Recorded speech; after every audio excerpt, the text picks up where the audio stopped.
You know what? F it. The case of Lee Robert. On the 2nd of August, 2000. Just a warning, these are really dark topics. Trigger warning.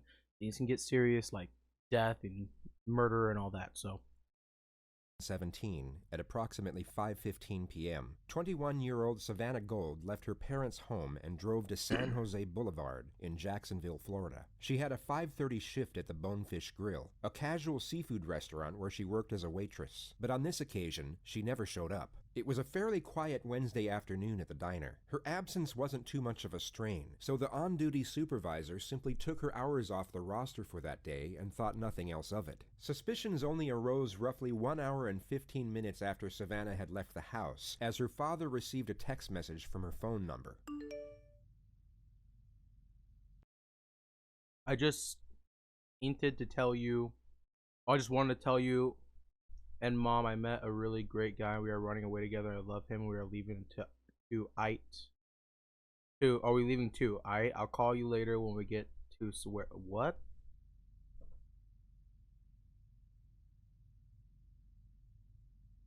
Monkers? Savannah's older brother also received a text 43 seconds later.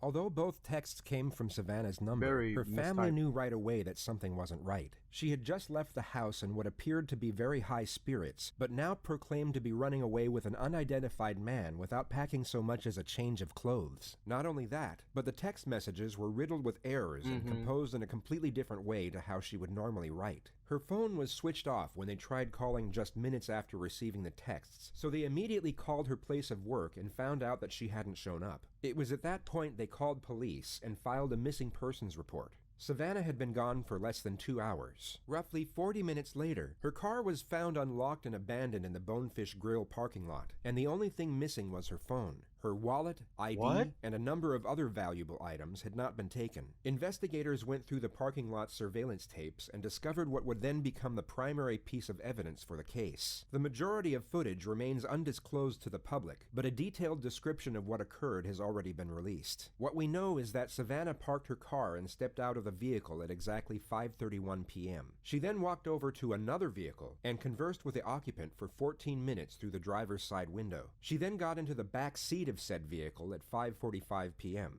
14 seconds later, the car began to shake sporadically as if some type of struggle was occurring inside. Jesus. The rear door swung open 3 times, but was immediately and forcefully shut each time. It appeared as though someone was attempting to get out, but couldn't. This lasted for 49 seconds until the vehicle suddenly stopped moving. A male figure was then seen getting out and proceeded to walk over to Savannah's car that was 20 feet away. The surveillance was grainy, and the person could not be identified from the footage alone. All that police could ascertain was that he had short brown hair and was roughly 5'11". The unidentified person reached into Savannah's car and took out what police believed was her phone. He then slashed the front tire with a knife before walking back to his own vehicle. He got in and drove away from the scene at exactly 6:04 p.m. Savannah was never seen exiting the car. This was a crucial piece of evidence, and essentially all investigators had to go on. They had to find out who the man was in the video, and fast. But they also had to be careful in how they conducted their investigation. They couldn't let anyone find out they had this footage in their possession, as knowing this information could allow a suspect to alter their alibi to fit with the evidence. This would take a significant advantage away from investigators during interrogation, and would hinder their ability to build a case to a considerable degree. Over the following 2 days, investigators briefly interviewed all the staff at the Bonefish Grill. For the most part, these encounters consisted of just 3 questions. When was the last time you saw Savannah? Do you know where she is? And is there anything you know that could help with our investigation? Within 48 hours, they had 3 potential suspects, whose names were then ran through the motor insurance database. The first suspect didn't have a license. The second suspect owned a bright red 2001 Jeep Cherokee, while the third suspect was registered to a 2012 silver Chevy Malibu, an identical match to the vehicle seen on surveillance. His name was Lee Rodarte. He was 28 years old and was both the manager and head chef at the Bonefish Grill. Coincidentally, he was the first person to be interviewed at the diner about Savannah's disappearance, where he told investigators that he hadn't seen her in about 3 weeks and knew nothing of her current whereabouts. It was only from his co-workers that police discovered he was having an on and off relationship with Savannah for the last 8 months, despite it being against company policy. From what investigators could gather, this was a very popular individual, rising fast through the ranks of his chosen profession. He was known for his charm and charisma amongst his colleagues, and also had a lot of success when it came to the opposite sex. On all accounts, his life seemed to be going very well, but he was now the prime suspect in a kidnapping investigation, and the Jacksonville Sheriff's Office planned their next steps in meticulous detail. At around 5:15 p.m. on August 5th, police arrested Rodarte while midway through his shift at work. They told him it was for an outstanding traffic warrant and took him to the JSO Police Department. Can you do me a favor? I'm going to have you take that apron off, too, just to kind of get it right there. I'll set it right here. You can go ahead and have a seat for me real quick. I'll be right back, okay? Yes, sir. The officer said he would be right back, yet Lee was left to sit there for 90 minutes with nothing but his own thoughts to keep him company. Now, think of yourself in his position, and presume you were guilty of whatever happened to Savannah, and that whatever happened was something truly horrific. In the present moment, you have just been arrested for an outstanding traffic warrant, yet you were interviewed the day before about your coworker's disappearance. 1,000,001 things will be running through your mind about what could happen next, and as each second ticks by, the anxiety this will cause will begin to fester and slowly intensify. However, the optimism of uncertainty would still be present. There would still be hope, but this hope is about to be dashed.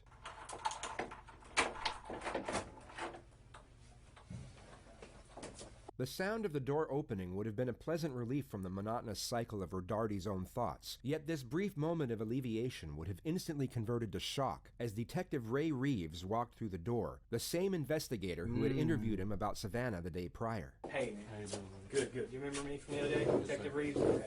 It would have been at this moment that Lee realized his situation was far more severe than he was hoping. The relative optimism he would have felt during the initial 90 minutes on his own will now be gone, which in turn will greatly magnify the contrasting sense of fear he will now be experiencing. This whole thing, so smart on the detective's end. I mean, they did it on purpose, right? Leaving him for like an hour and a half to think about everything. This is my partner, Detective Staley. She was interviewing some of the other folks, waiters and other staff people the other day, so she didn't get a chance to come in at the time. I wanted to talk to you, or actually we wanted to. You want some more water? Please. Actually, would it be all right to use the restroom one more time? Yeah, come on. You bet. I'll walk out there.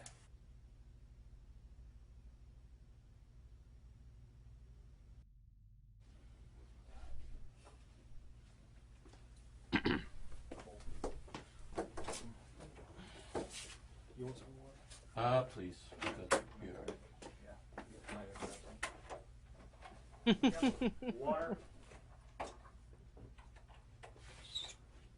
I mean, he's been sitting for like an hour and a half.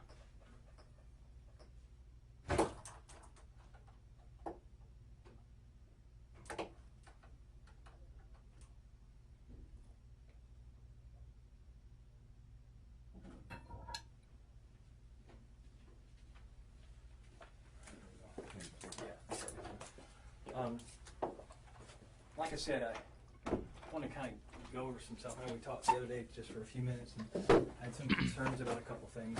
And watch out. Oh, okay. Oh, there we go. Watch out! Watch out! Watch out! There we go. I wanted to talk to you about Savannah. So I just had a couple of things that came up that I wanted to ask you about specifically that didn't seem to line up. So I wanted to come down and talk to you. Okay? Yeah. All right.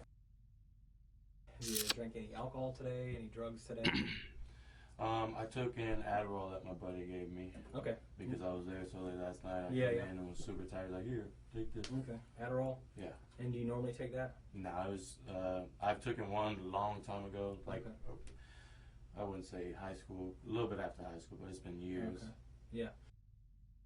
Perfect. I appreciate that. Okay. All right.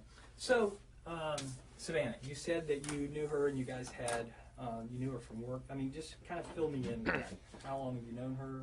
Like I said, The detective starts off with an open-ended question. This gives the suspect total freedom and flexibility in how they wish to respond. It's And then it's gonna make him, they're gonna see if he keeps talking and keeps going on and on about the same thing, they realize he's nervous and he's rambling, and that's a sign of weakness. commonly believed that people with nothing to hide are likely to give a short and concise response to these types of questions. Told you. For example, if Lee was completely unconcerned with what was going on, he could respond in 3 short sentences. I met her from work. I've known her for 2 years. We dated for a bit. To the contrary, if an individual does have something to hide, they are more likely to give a lengthy and detailed response. The simple reasoning behind this is that they are seeking approval. Imagine yourself in a job interview and you're asked an open-ended question, such as, "Tell me about yourself." You would feel the need to be thorough in order to please your potential employer. The psychological premise is exactly the same with regard to police interrogations, albeit under completely different circumstances. Guilty subjects will see the interrogator as an imminent threat, and will therefore attempt to appease this threat to prevent further aggression. Truthful subjects will have no fear nor concern with regard to the same element. They would see the interrogator as a mere inconvenience as opposed to a threat. I've known her obviously since she started working there.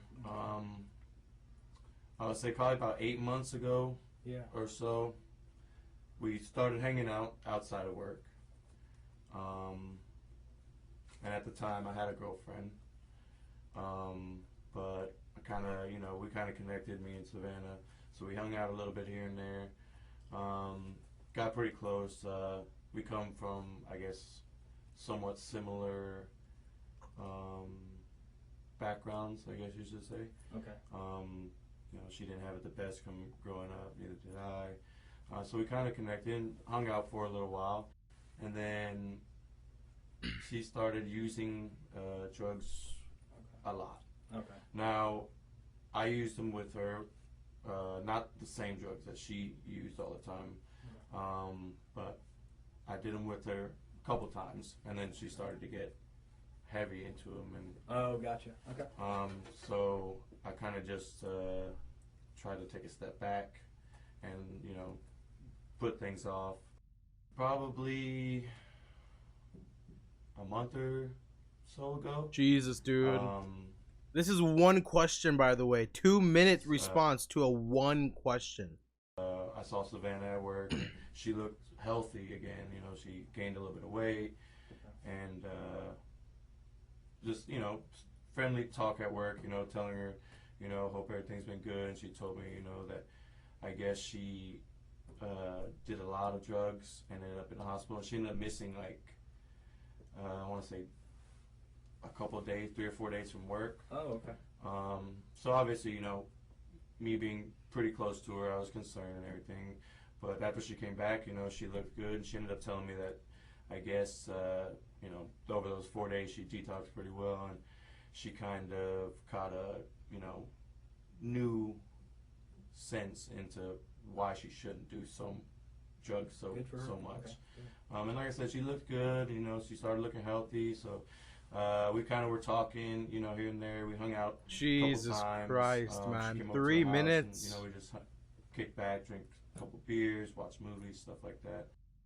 Like I said, we did, we took some pain pills here and there on occasion. But then she started bringing heroin over and stuff like gotcha. that. And that's, my mom was addicted to methamphetamines when I was younger. So those hard drugs just kind of scare me a little bit. So that's why I took a step back the first time.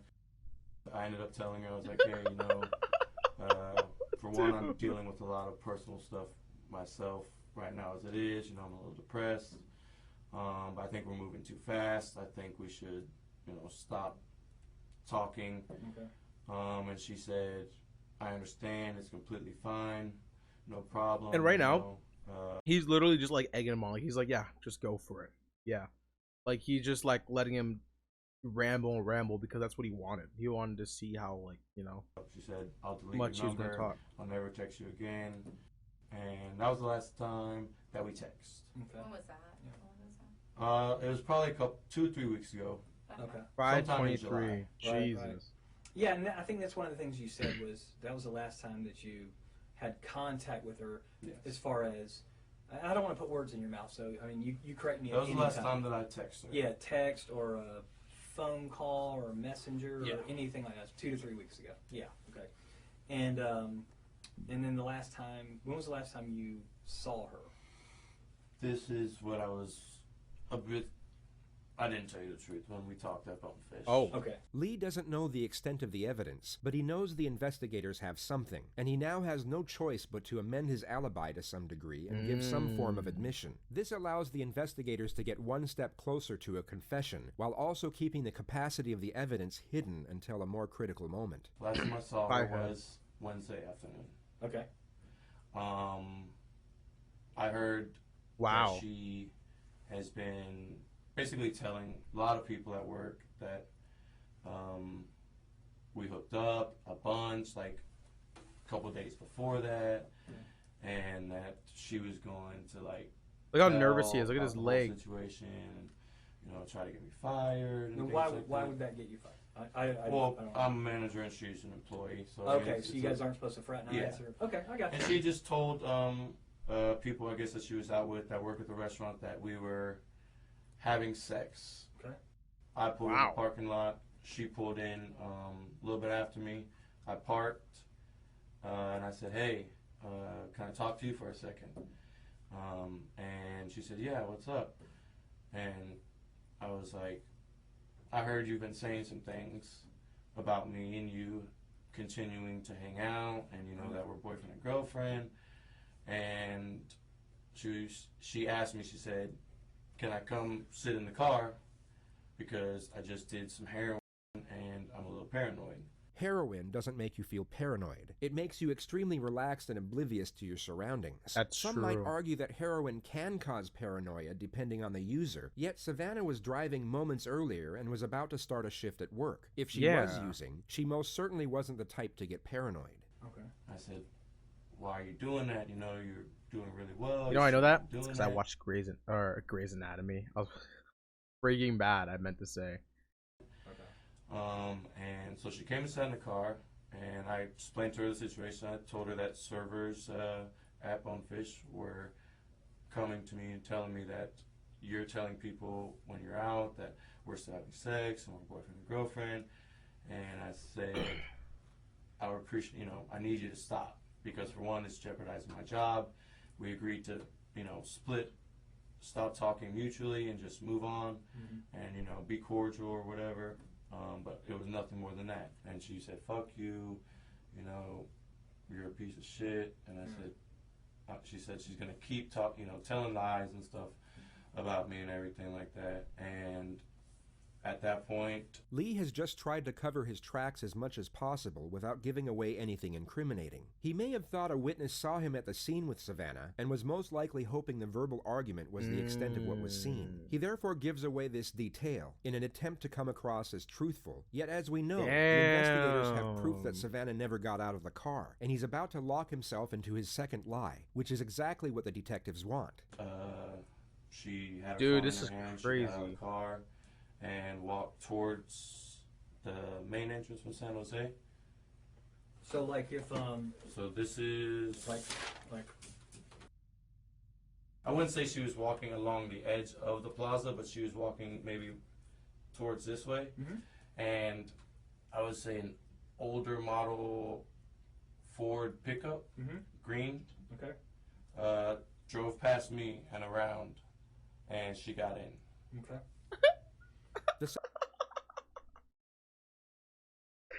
Oh, Ford pickup, green.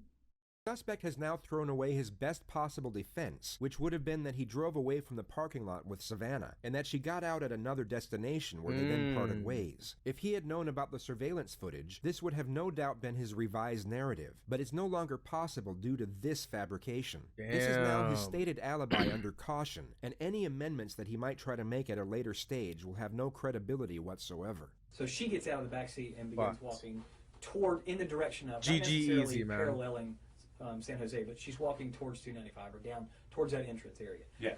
And then she's got her phone, and you said you thought she was calling somebody. And even if, let's say this whole lie is true, which we all know it isn't, right? Even if it was true, didn't he think that maybe in his head that might sound bad? Like, let's say they didn't have the surveillance footage, right? And this all they had to go based off of. This was the only like thing.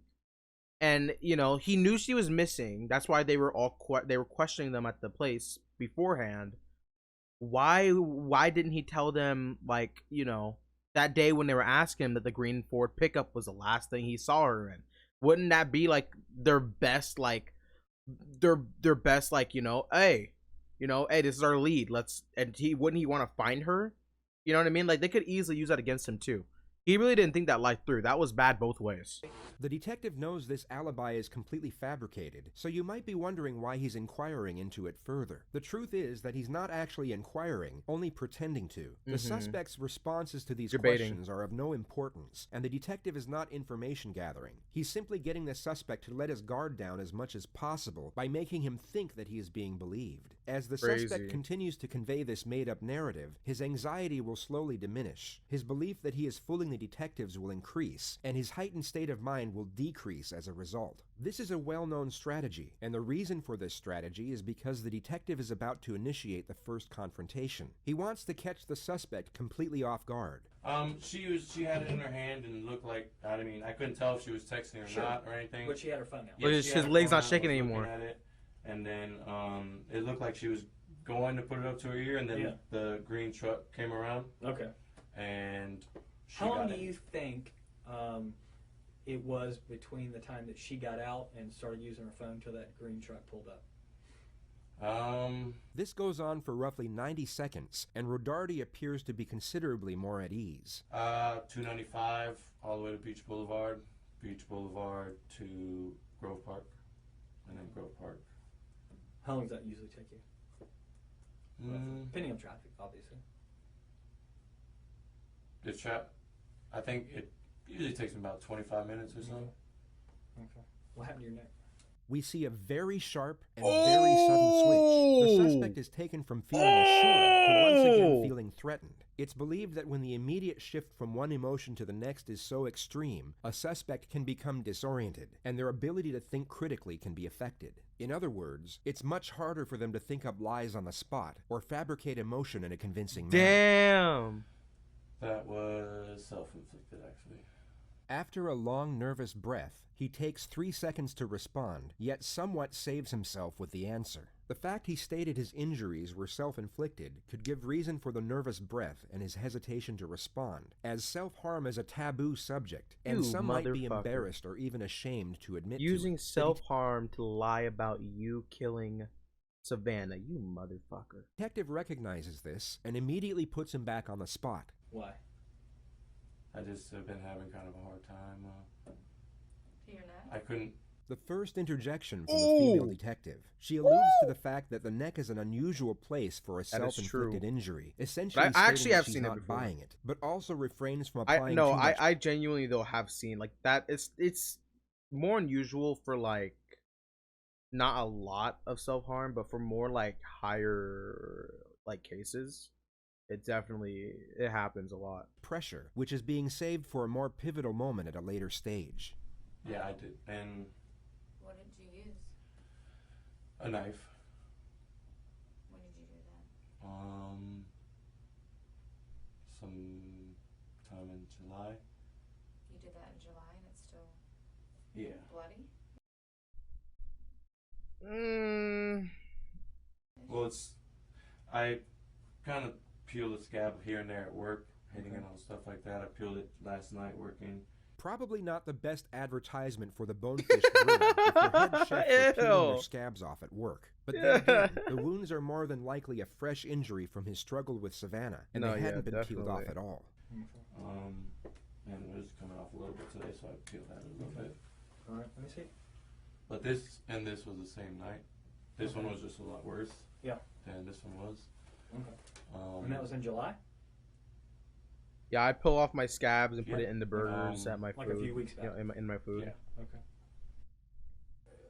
When she's in the car, what does she say to you about what her plans are? So she's scheduled to work that night. Mm-hmm. So she's going to work? She didn't talk about, I mean, I assumed she was going to work. Mm-hmm.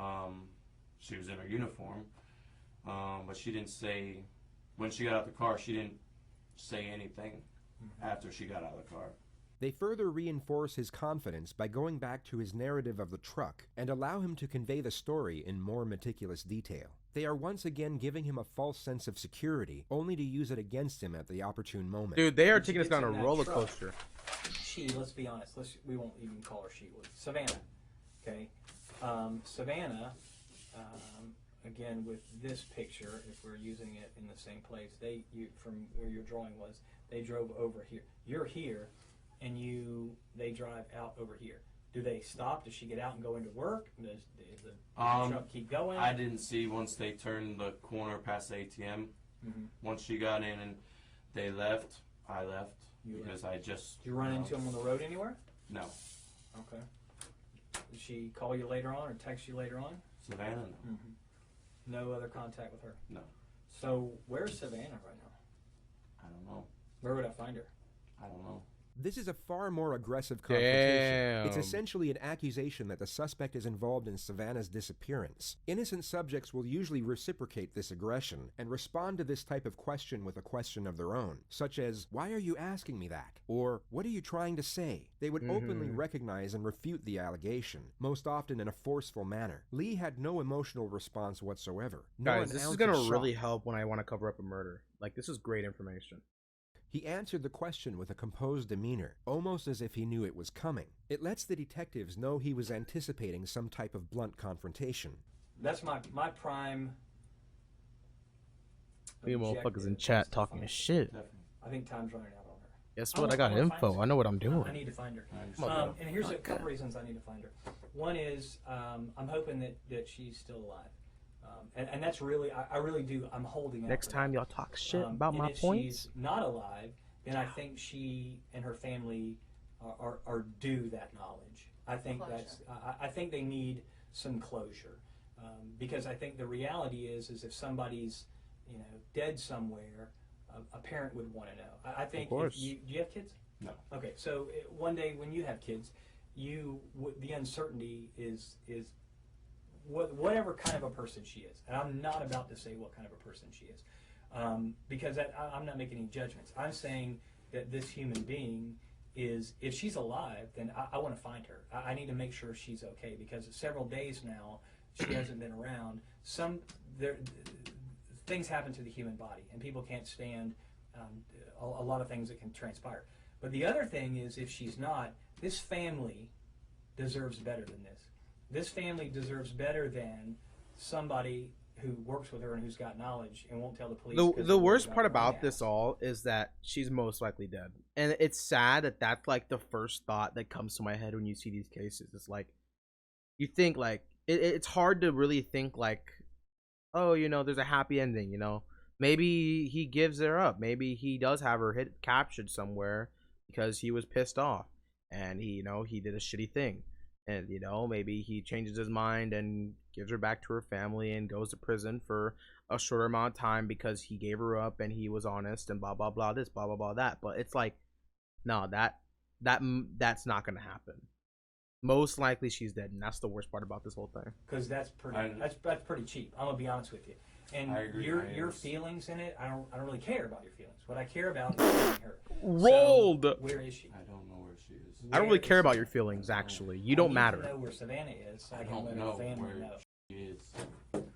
You don't know because you had something done with her and you weren't involved in that part? I don't know. Tell me something. What can I work with? I told you the last time I saw her. But that's not true because we have proof.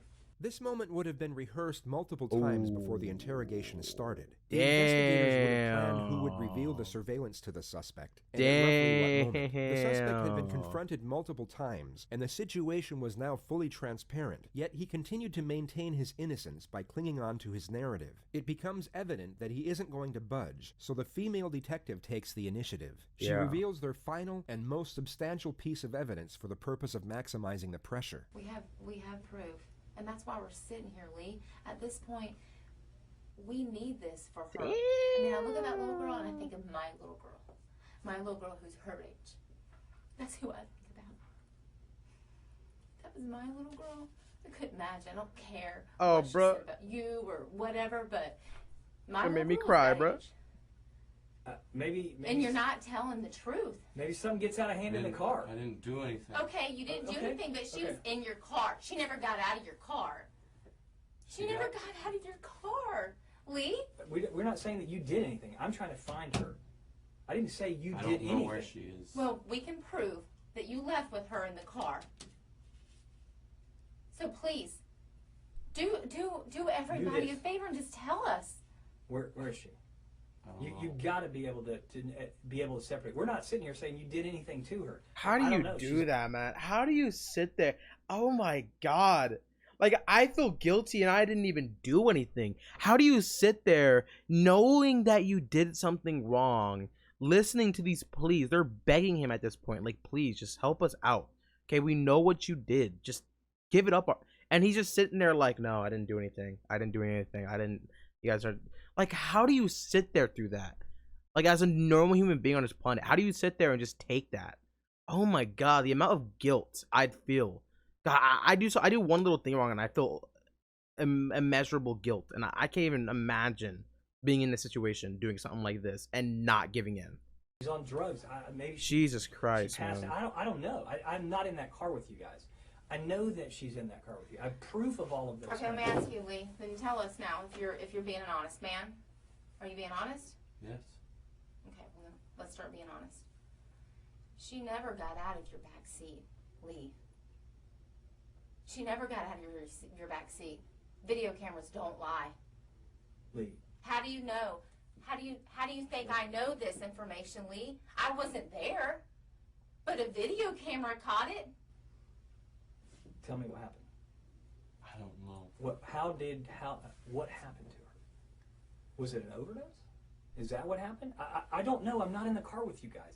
You just said she was in your car and she had admittedly had done heroin. This is a cross between the how and why solution and the alternative question. Both Okay. are used to lower the gauge of admission for the purpose of getting one foot in the door, which will then become the new foundation for building the case. The how and why solution essentially blames the victim, while at the same time minimizes the motivations behind the crime. The alternative question plants a seed in the suspect's mind, where they are given an alternative and far more morally accepting choice for what happened. It's a smart move, yet the suspect doesn't fall for it on this occasion. Bodies overdose all the time. Is that what happens? Does she overdose?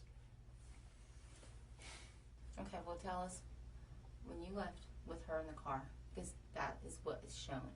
We can't make up that. We can't falsify a video camera, Lee. I'm not lying to you, because you know I'm telling the truth, because you know that's what's on the video. How else would I know that? I don't, unless I have the video. Where did you go with her? I didn't go anywhere with You her. did. No. Jesus Christ, dude, give it up, man. So the video camera's lying? I don't know this. I mean, Well, I'm telling you.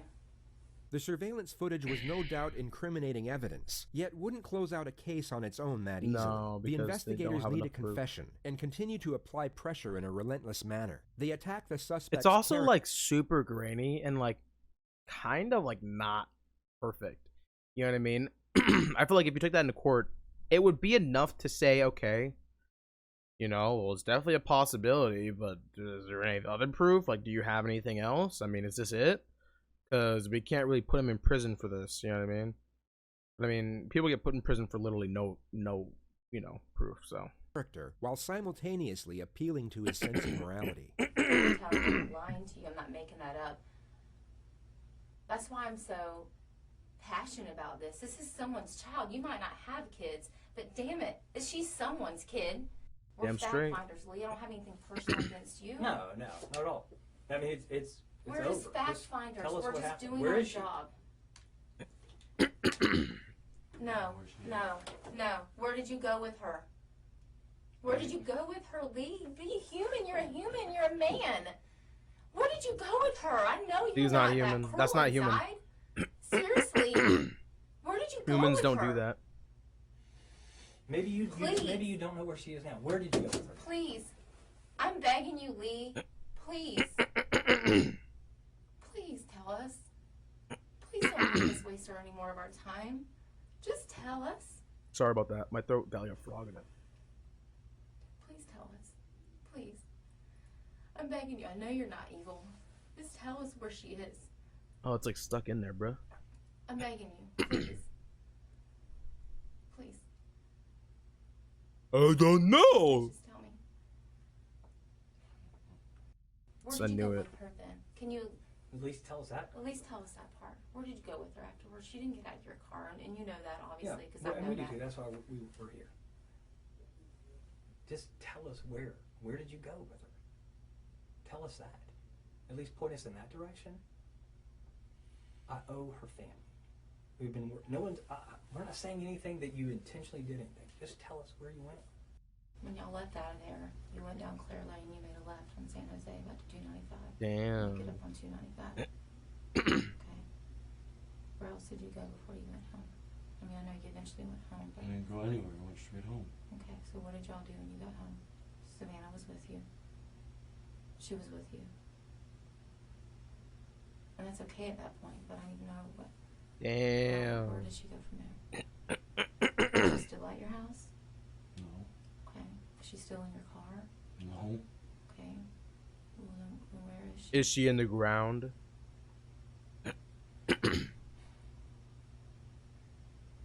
I don't know where she is. Okay, then where did you last drop her off at? What a dumbass. Drop her off. Okay, well then tell me. What happened? Where'd you guys go? We went to my house. This is a breakthrough. The investigators have got Lee to amend Who? his story once more by lowering the level of admission, and this shows that he can still be influenced. As stated earlier, they were trying to get one foot in the door, which they have now done, and this is their new platform to build on the more damnatory elements. We did some jokes, Okay. hung out for a little, and then she said she was gonna catch an Uber home. What was going on in the Didn't back do seat? anything. What was going on in the back Shit. seat? For the doors to be kicked open. She kicked open that door 3 times, Lee. She kicked it. Damn. We saw it. Where's Savannah? I don't know. You do know. Lee, we understand. You know what I think? I think he Listen. like fought her in the car and like accidentally killed her or something. Like snapped her neck or something by accident when he was fighting her. Cause like you don't just stop, the car doesn't just stop moving. You know, if she was already fighting, she doesn't keep fighting until she's done, right? So it's like either like he didn't have like a rope or something, right? I don't think so, maybe. But like either A, he tied her up and like put her in a seatbelt or made her stop moving or whatever, or B, he like knocked her out or maybe accidentally murdered her, and that's why. And now he went to go hide the body when he drove off or something. That's what I think, man. We understand. Because he definitely did something. I mean, it's on him. Tell Like me. he did something. You know what I mean? And your family. It's his fault. She was Oh, serving. Please tell me where to go find her.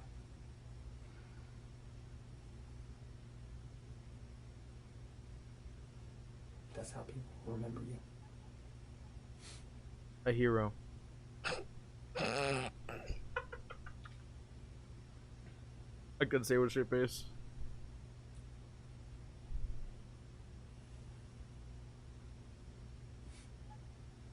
The released footage of the interrogation tape cuts off at this exact moment. The state's attorney has been contacted by multiple sources to release the next segment, but has so far refused to do so. All we know is that Lee Rodarte admitted to killing Savannah Gold. The only information that is currently released is that he proclaimed to have killed Savannah by breaking her neck. He then took her back to his house where he burned her body in a self-made fire pit and then dumped her in a lake at the dead end of a Jesus. secluded road. Savannah had injuries to over 75% of her body. The medical examiner was unable to pinpoint the exact cause of death. The only conclusion was that it was a violent homicide.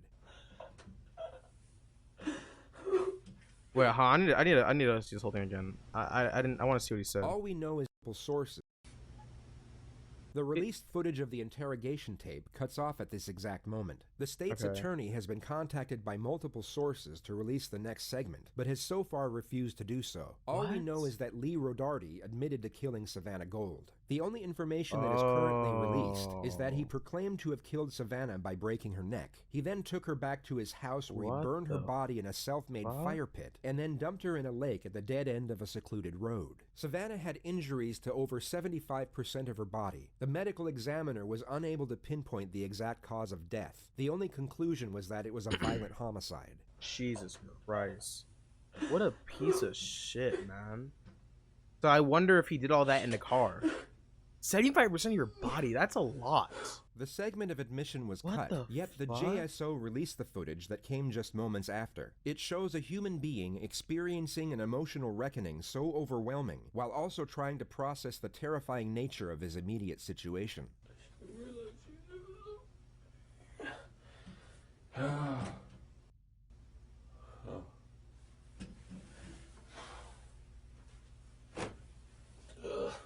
Ugh, what a piece of shit, man.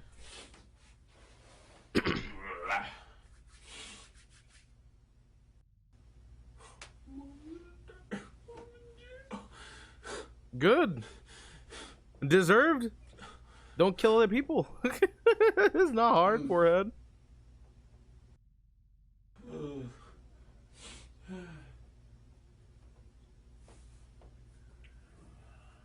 It's just so hard to like see this human that's clearly feeling emotion and even feel any type of sympathy for him, knowing that he took the life of another. I just can't. Like, I can't. And for no reason either. You know? No reason. True? You're stupid. You here?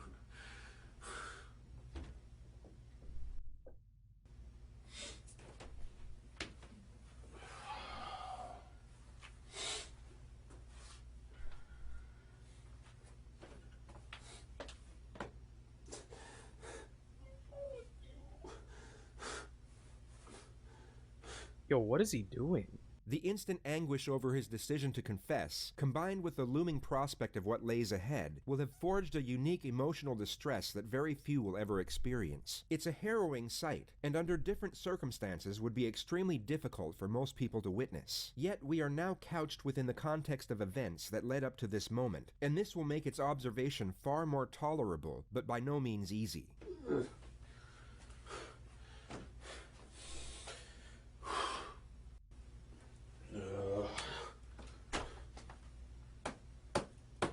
Did you just spit? That's disgusting. It's so stupid. Oh, fucking.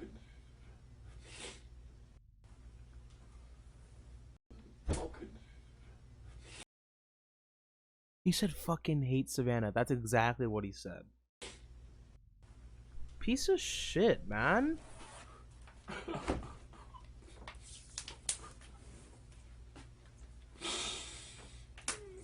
So he still hates her. So all of this is literally for himself. Like all this like sadness, is guilt, all this has nothing to do with Savannah at all. He clearly still hates her. He did this on purpose. He wanted her dead. And this is all because he knows he's finally going to prison. He's going to get what he deserves.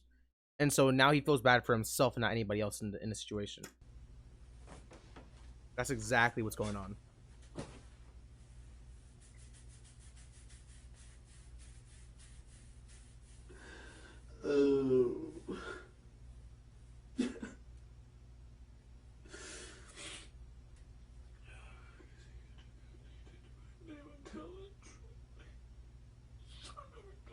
Yo, cry more, buddy.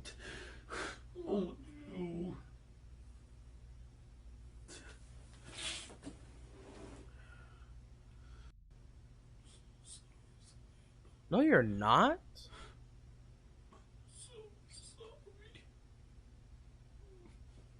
How do you feel sorry for someone you murdered, dude? You took her life. Like, that's all she had. That's all anyone has. Is their life. That's it. Nothing else. There's nothing more you can take. That is the bottom of the barrel. Like, That is literally the bottom of the barrel. Now you worry about your looks, dude. I think you got a lot more to worry about in jail, right? Like Tyrone's gonna come and say hi to you. It's like, but I don't know. Shit. Fruit. I'm nice to you. For somebody who was a bitch to you. How does that make any sense? Yo, is You get good? to wear a chef coat.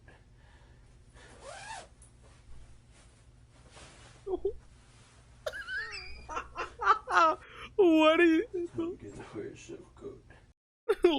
Why do you say it so proud? Last time you get to wear a chef coat. I'm a fucking chef, yo. That's all I got. What a piece of shit, man. Holy crap. It's not supposed to be you. It's not supposed to be me.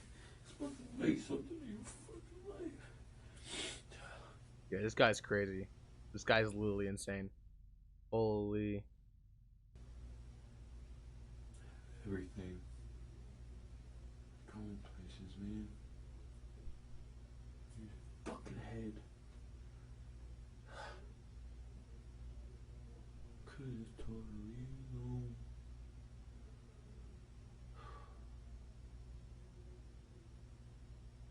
Lee was remanded into custody and taken to the Duval County Jail where he was denied bond. In spite of the overwhelming evidence against him and the prospect of life in prison without the possibility of parole, he pled not guilty and claimed that Savannah's killing was an act of self-defense, even though he stands at 5'11", weighing 163 pounds, while Savannah was just 5 feet tall and weighed 91 pounds. He claimed, You're like double overweight, dude.